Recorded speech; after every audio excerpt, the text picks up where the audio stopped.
Hello aspirants, welcome to AKSIS Academy Daily Current Affairs.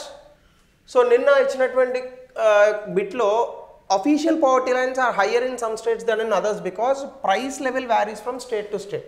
జనరల్గా inflation అనేటటువంటిది ఆయా రాష్ట్రాల్లో ఉన్నటువంటి అమ్మకాలు, అక్కడ ఉన్నటువంటి ధరలు, ఆ పర్టికులర్ వస్తువులకు సంబంధించిన డిమాండ్ అండ్ సప్లై మీద ఆధారపడి ఉంటుంది కాబట్టి రాష్ట్రాల మధ్య తేడా కూడా వస్తుంది because of the price levels అనమాట. సో కాబట్టి it's a very interesting question యాక్చువల్గా. ఇట్లాంటి క్వశ్చన్ సాధారణంగా తప్పు పెడతారు, ఎందుకంటే దీనికి ఆన్సర్ ఏం పెడతారు చాలామంది, poverty rates vary from state to state అని పెడతారు. ఇది ఆన్సర్ పెడతారు, కానీ ఒరిజినల్గా ఆన్సర్ అయితే ఇది, రైట్. ఇంకా ఈరోజు టాపిక్ నాట్ ఓన్లీ మన దేశంలో, ప్రపంచం అంతా కూడా ఆపరేషన్ సింధూర్ మీద ఎక్కువ కాన్సన్ట్రేట్ చేశారు. కానీ కొంచెం అటు ఇటుగా అదే సమయంలో ఆపరేషన్ బ్లాక్ ఫాస్ట్ ఒకటి చేశారు. అంటే ఆపరేషన్ సింధూర్ భారతదేశానికి ఎక్స్టర్నల్ సర్కమ్స్టాన్సెస్లో, అంటే భారతదేశ బాహ్య భద్రతలకు సంబంధించి పాకిస్తాన్ లాంటి దేశంతోనే లేదా పాకిస్తాన్ ప్రేరేపిత ఉగ్రవాద సంస్థలతోనే భారత సైన్యం యుద్ధం చేసింది. కానీ అంతర్గతంగా కూడా భారతదేశానికి ఒక సమస్య ఉంది, అదే నక్సలిజం. అంటే సాధారణంగా మనము పొలిటికల్ సైన్స్ లాంటి సబ్జెక్టులో కనుక చూస్తే కొన్ని పదాలు ఉంటాయి మనకి. ఎక్స్ట్రీమిజం అని అంటారు, అతివాదము అంటారు. ఎక్స్ట్రీమిజం అంటే ఏంటంటే ఇంకా ఒక పర్టికులర్ ఎండ్కి వెళ్ళిపోతారు వాళ్ళు. ఇప్పుడు ఉగ్రవాదము ఏముంది, ఇంకా అందులో ఆ ఉగ్రం ఒకటే ఉంది. ఉగ్రము అంటే ఏంటి, మనుషులు చంపుకోవడం అంతే. సో వాళ్ళు వస్తారు, కాల్స్తారు, ఇంకేం ఉండదు వాడికి, రావడం, కాల్చడం, వాడు చచ్చిపోవడం. ఎందుకురా అంటే మా వాళ్ళు చెప్పారు, మా లీడర్స్ చెప్పారు కాబట్టి అలా చేసాం. ఒకానొక సందర్భంలో భారతదేశంలో నక్సలిజము ఉగ్రవాదం కింద ఉండేది కాదు. నక్సలిజాన్ని ప్రజలు ప్రేమించారు. 1967లో ఈ నక్సలిజం అనేటటువంటిది అసలు భారతదేశంలో చార్ మజూందార్ ఇవన్నీ ఉంటాయి, మీరు చదువుకునే ఉంటారు. 1967లో బెంగాల్లో పుట్టింది. ఈ బెంగాల్లో వచ్చినటువంటి ఈ నక్సలిస్ట్ మూమెంట్ మావోయిస్ట్ ప్రిన్సిపల్స్ ఆధారంగా వస్తుంది. దీని తాలూకు ఆబ్జెక్టివ్ ఏంటంటే వైలెన్స్తో ప్రభుత్వాన్ని పడగొట్టి మావోయిస్ట్ ప్రిన్సిపల్స్తో ప్రభుత్వాన్ని ప్రజల కోసం నెలకొల్పాలి అనేటటువంటి ఒక ఐడియాలజీ. అయితే ఈ ఐడియాలజీ అసలు ఎందుకు వచ్చింది అంటే సాధారణ ప్రజల్ని, ముఖ్యంగా ట్రైబల్ ఏరియాలో ఉండేటటువంటి ప్రజలు ఎవరైతే ఉంటారో, ముఖ్యంగా ఈ చాలా సాధారణమైనటువంటి ప్రజలు, వీళ్ళని దోపిడీ చేస్తున్నారు. ఈ దోపిడీ రాజ్యం నుంచి ప్రజల్ని కాపాడాలి. కానీ మావోయిజం, ఈ నక్సలిజంలో ఉన్నటువంటి ఒక బిగ్గెస్ట్ డ్రాబ్యాక్ ప్రిన్సిపల్ ఏంటంటే మేము ప్రభుత్వాన్ని గన్తో నెలకొల్పుతాం అంటాడు. మీరు ఎప్పుడైనా గుర్తుపెట్టుకోండి, వైలెన్స్తో చేసిన ఏ విషయమైనా కూడా ప్రపంచంలో నిలబడినట్టు దాఖలాలే లేవు. అసలు అక్కడ దాకా ఎందుకు, మన ఇళ్ళల్లో చిన్నపిల్లలు ఉంటారా, మా అబ్బాయి ఉంటాడు చాలా చిన్నోడు, 2 సంవత్సరాలు, వాడికి ఏదైనా గట్టిగా అది చేయంటే చేయడు, నాన్న అది చేయంటే చేస్తాడు. అట్లాంటి చిన్నపిల్లలే మనం వైలెంట్గా చెప్తే చేయరు. అట్లాంటిది 140 కోట్ల మంది ఉన్నటువంటి ఇంత విశాలమైనటువంటి భారతదేశంలో ఇన్ని వర్ణాలు, వర్గాలు, మతాలు, కులాలు, భాషలు, ప్రాంతాలు ఇన్ని ఉన్నటువంటి ప్రాంతాల్లో నక్సలిజం అనేటటువంటి ఈ యొక్క ఐడియాలజీ గన్తో ప్రభుత్వాలను సృష్టించగలదా? 2025లో ఇంత ఆధునిక సమాజంలో అది సాధ్యమా అనేటటువంటి ప్రశ్న మనము ఒకసారి వేసుకోవాలి. నేను ఒప్పుకుంటాను, నక్సలిజం ప్రజలకు మంచి చేయాలనేటటువంటి ఆలోచనతో పుట్టింది. ఒకనొక సందర్భంలో సిపిఎం లాంటి పార్టీలను భారతదేశంలో చాలా అద్భుతంగా ప్రజలు నెత్తిన పెట్టుకున్నారు. ముఖ్యంగా వెస్ట్ బెంగాల్ లాంటి రాష్ట్రంలో లెఫ్టిస్ట్ పార్టీ అని అంటాం, లెఫ్ట్ వింగ్ ఎక్స్ట్రీమిజం అని అంటాం దీన్ని. లెఫ్ట్ వింగ్ పాలిటిక్స్లో ఉన్నటువంటి సిపిఐ, సిపిఎం పార్టీస్లో వీళ్ళు కొంతవరకు ఈ సిపిఐ పార్టీస్ లాంటివి ప్రభుత్వాలను కూడా నెలకొల్పాయి. వెస్ట్ బెంగాల్లో నెలకొల్పారు, కేరళలో ప్రభుత్వాన్ని నెలకొల్పారు. ఇప్పుడు కాస్త కూస్తో ఈ లెఫ్టిస్ట్ పార్టీలు బ్రతుకున్నది అక్కడనే. అలాగే బీహార్లో చాలా అద్భుతంగా నెలకొల్పారు. ఈవెన్ ఆంధ్రప్రదేశ్లో కూడా ఈ లెఫ్టిస్ట్ పార్టీలు చాలా అద్భుతంగా ఉండేవి. ఈవెన్ కాంగ్రెస్లో లెఫ్టిస్టులు ఉండేవాళ్ళు. కానీ ఈరోజు నక్సలిజం ఆధునిక ప్రపంచంలో ప్రజలకు కావాల్సినటువంటి విషయాలను చేయగలుగుతోందా? నక్సలిజం దారి మళ్ళిందని నేనైతే అనుకుంటున్నాను. సో నక్సలిజం ఇప్పుడు తన ఉనికిని చాటుకునేటటువంటి ప్రయత్నంలో ఉంది తప్ప భారతదేశంలో ప్రజలకు ఆసరాగా నిలిచేటటువంటి విషయంలో నక్సలిజం ఉందంటే అనుమానమే. అయితే దీనికి సంబంధించి 2026 కల్లా నక్సలిజాన్ని పూర్తి స్థాయిలో అంతం చేస్తామని ప్రభుత్వం సమాధానం అనేటటువంటి ఒక డాక్టర్ని తీసుకొచ్చింది. ఛత్తీస్గఢ్లో ఒక ప్రాంతంలో ఈ ఆపరేషన్ బ్లాక్ ఫారెస్ట్ని కూడా మొదలుపెట్టారు. సో దీని గురించి మనం ఒకసారి చూద్దాం. అందరూ ఆపరేషన్ సింధూర్ గురించి చూశారు, మనం ఆపరేషన్ బ్లాక్ ఫారెస్ట్ గురించి చూద్దాం. ముఖ్యంగా India largest anti Naxal operations 31 మంది ఈ ఆపరేషన్ బ్లాక్ ఫారెస్ట్లో మరణించారు.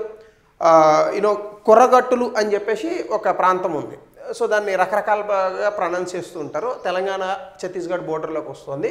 సో కుర్రగుట్టలు అని అంటారు, కుర్రగుట్టలు అని అంటారు. సో ఈ ప్రాంతంలో కర్రిగుట్టలు అని కూడా అంటారు కొంతమంది. సో ఆ ప్రాంతంలో ఈ యొక్క ఆపరేషన్ బ్లాక్ ఫారెస్ట్ అనేటటువంటి జరిగింది. అయితే ముందుగా నక్సలిజం గురించి చూస్తే నక్సలిజం అనేటటువంటిది మావోయిస్ట్ ఐడియాలజీ నుంచి వచ్చింది. అసలు ఈ మావో అన్నవాడే పెద్ద వేస్ట్ క్యాండిడేట్.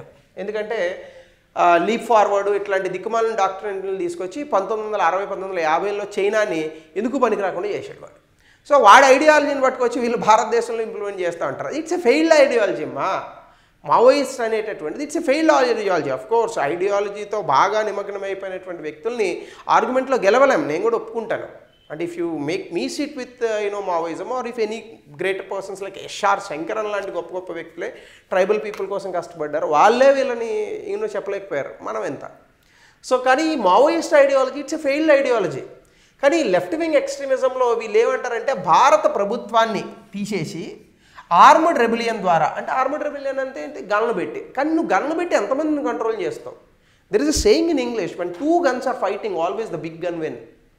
ఇప్పుడు నువ్వు 6 బుల్లెట్లు ఉన్నా తుపుక్ మనే తుపాకీ పెట్టుకొని వచ్చినావు, నేను AK-47 పెట్టుకొని వచ్చిన, ఎవరు గెలుస్తారు? AK-47 వాడు గెలుస్తాడు. సినిమాల్లో ఉంటాయి అట్లా, AK-47లో ఉన్నా కూడా హీరో డిష్ అని కాల్చగానే చనిపోతుంటారు. అవి సినిమాలు. నార్మల్గా AK-47 ఉన్నాడే గెలుస్తాడు. AK-47 పట్టుకొని వచ్చినావు, నేను థామ్సన్ పట్టుకొని వచ్చిన, ఎవడు గెలుస్తాడు? థామ్సన్ వాడే గెలుస్తాడు. నువ్వు థామ్సన్ పట్టుకొని వచ్చావు, నేను పెద్ద రాకెట్ వేసుకొని వచ్చిన, ఎవడు గెలుస్తాడు? రాకెట్ వాడే గెలుస్తాడు.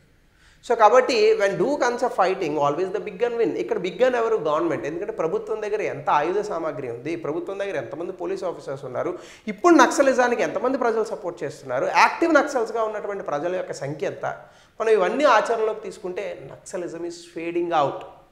Naxalism is fading out definitely after 1991 reforms. అలాగే భారత ప్రభుత్వం కొన్ని చట్టాలను తీసుకొచ్చింది. ఈ చట్టాలు గతంలో 1920లో కూడా ఉన్నాయి. ఫారెస్ట్ రైట్స్ యాక్ట్, అలాగే మనకి గ్రామ సర్పంచులకు సంబంధించి గ్రామ సభలకు సంబంధించి 73, 74 రాజ్యాంగ సవరణలు కానీ ఇవన్నీ చాలా అద్భుతమైన చట్టాలే. కానీ ఈ మధ్య కాలంలో 2005 MNREGA ఆ వచ్చినటువంటి ప్రాంతంలో కూడా మనం forest rights act, dwelling acts, ఇట్లాంటి డెల్లర్స్ రైట్స్ యాక్ట్స్ అనేక చట్టాలను తీసుకొచ్చాం. సో ట్రైబల్ పీపుల్కి ఈ ఫారెస్ట్ అడవుల పైన ఏ రకమైనటువంటి హక్కులు ఉండాలనేటటువంటి అంశాన్ని పరిగణనలోకి తీసుకున్నాం. అలాంటి సందర్భాల్లో చాలా ఖచ్చితంగా ఈ ఇండియన్ స్టేట్ని రెబిలియన్తో బయటికి తోసేయాలనుకునేటటువంటి నక్సలిస్ట్ ఐడియాలజీ పారదు. సో ఇప్పుడు ఏమవుతుంది, నక్సలిస్ట్ గెరిల్లా వార్ఫేర్ చేస్తున్నారు, వస్తారు గవుకుని పోలీసులను చంపుతారు, వెనక్కి వెళ్తారు. పోలీసులు వారు ఊరుకుంటారా?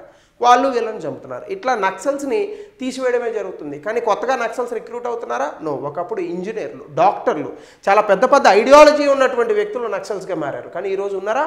లేరు. సో కాబట్టి ఈ టర్మ్ అనేటటువంటిది నక్సల్బరీ మూమెంట్ అని, నక్సల్బరీ విలేజ్ ఉంది, చార్ మజుందార్ వీళ్ళ హయాంలో జరుగుతుంది. బెంగాల్లో 1967లో అక్కడ ఉన్నటువంటి ల్యాండ్ లార్డ్స్, అంటే కొంతమంది మన భూస్వాములు ఉంటారు, ఈ భూస్వాములు చేసేటటువంటి దందాల కారణంగా, దోపిడీ రాజ్యాల కారణంగా ఈ భూస్వాములను ఎదుర్కోవడానికి నక్సలిజం అనేటటువంటిది పుట్టింది. కానీ ఇప్పుడున్నటువంటి ఆధునిక ప్రపంచంలో అవన్నీ కూడా ఫేడ్ అవుట్ అవుతున్నాయి. అట్లానే ఓవర్ టైం ఇది వైడ్ స్ప్రెడ్ ఇన్సర్జెన్సీగా మారింది. సెవరల్ ఇండియన్ స్టేట్స్, ముఖ్యంగా చైనా బోర్డర్ నుంచి అరుణాచల్ ప్రదేశ్ నుంచి దాదాపుగా కేరళ వరకు అడవులు ఉన్నటువంటి ప్రాంతాలు, ముఖ్యంగా తూర్పు కనుమల్లో ఎక్కువగా ఈ యొక్క నక్సలిజం అనేటటువంటిది ముందుకెళ్తోంది. అలాగే నక్సలిజంకి కారణాలు ఏంటి అని కనుక చూస్తే ల్యాండ్లెస్నెస్ అండ్ ఎక్స్ప్లాయిటేషన్. సాధారణంగా ఈ ట్రైబల్ ఏరియాలో ఉన్నటువంటి ప్రజలు ఎక్కువగా భూమిని నమ్ముకుంటారు. కానీ ఈ భూమిని ఎప్పుడైతే ఈ దోపిడీ రాజ్యంలో ఉన్నటువంటి ఎవరైతే ల్యాండ్ లార్డ్స్ ఉన్నారో, భూస్వాములు, వీళ్ళు ఎప్పుడైతే లాక్కున్నారో, సో దానికి వ్యతిరేకంగా వచ్చినటువంటి ఒక ప్రతిచర్యగా మనం ఈ నక్సలిజంని భావించవచ్చు. ముఖ్యంగా ఎక్స్ప్లాయిటేటివ్ ల్యాండ్ లార్డ్స్, అలాగే వడ్డీ వ్యాపారులు కానీ, మిడిల్ మెన్ కానీ, వీళ్ళందరూ కూడా ఎక్కువగా ల్యాండ్ని తీసేసుకోవడం వల్ల ఈ పరిస్థితులు వచ్చాయి. అలాగే పోవర్టీ అండ్ అండర్ డెవలప్మెంట్, అంటే పేదరికము, తక్కువ అభివృద్ధి. ముఖ్యంగా ఎక్కడ ఎక్కువ ఉంటుందండి ఇవి? పేదరికం కానీ, తక్కువ అభివృద్ధి కానీ, స్కూల్ లేకపోవడం, రోడ్లు లేకపోవడం ఎక్కువగా ట్రైబల్ ఏరియాస్లో ఉంటాయి. ఈ ట్రైబల్ ఏరియాస్లో హెల్త్ కేర్ ఆపర్చునిటీస్ లేకపోవడం, స్కూళ్ళు లేకపోవడం, అన్ఎంప్లాయ్మెంట్ అనేటటువంటిది ఉండడము. సో ముఖ్యంగా నక్సల్ ఎఫెక్టెడ్ రీజియన్స్ ఎక్కువగా నక్సలిజానికి ఫేవరబుల్గా వెళ్ళడానికి కూడా ఇది చాలా పెద్ద కారణమైంది.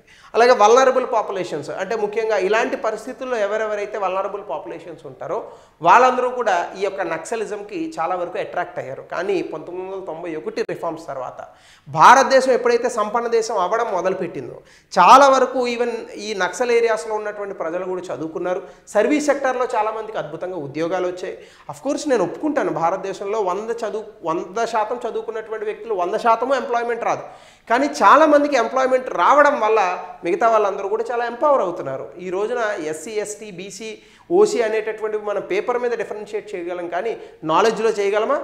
How much tribal area candidate is good, the same OC candidate is also at compete level. కానీ కొన్ని ప్రాంతాల్లో ఇంకా ఈ ఎడ్యుకేషన్ అవేర్నెస్ లేకపోవడం వల్ల అక్కడ స్కూళ్ళు ఇవన్నీ కూడా మనకి అందుబాటులో లేకపోవడం వల్ల ఇబ్బంది వస్తుంది. కానీ చదువుకునేటటువంటి ఈ కొంత ప్యాషన్ ఉన్నటువంటి వ్యక్తులు చాలామంది అద్భుతంగా బయటకు వస్తున్నారు. అట్లానే ట్రైబల్ ఏలియనేషన్, ముఖ్యంగా మైనింగ్ ఇండస్ట్రియల్ ప్రాజెక్ట్స్ అనేటటువంటి పేరుతో అడవుల్లో మైనింగ్ చేసి అక్కడ ఉన్నటువంటి ట్రైబల్ పీపుల్ని రీహాబిలిటేట్ చేయడం వల్ల ఈ మొత్తంగా ప్రభుత్వాల మీద వ్యతిరేకత, కోపం అనేటటువంటి ట్రైబల్ ఏరియాలో వచ్చాయి. మీరు చూడండి, బాక్సైట్ తవ్వకాలు శ్రీకాకుళంలో ఎంత అలజడిని సృష్టించాయి. ఛత్తీస్గఢ్ ఆ ప్రాంతంలో కొన్ని మైనింగ్కి సంబంధించి, ఒడిశాలో మైనింగ్కి సంబంధించి ట్రైబల్ పీపుల్ దగ్గర ఎంత అలజడిని సృష్టించాయి.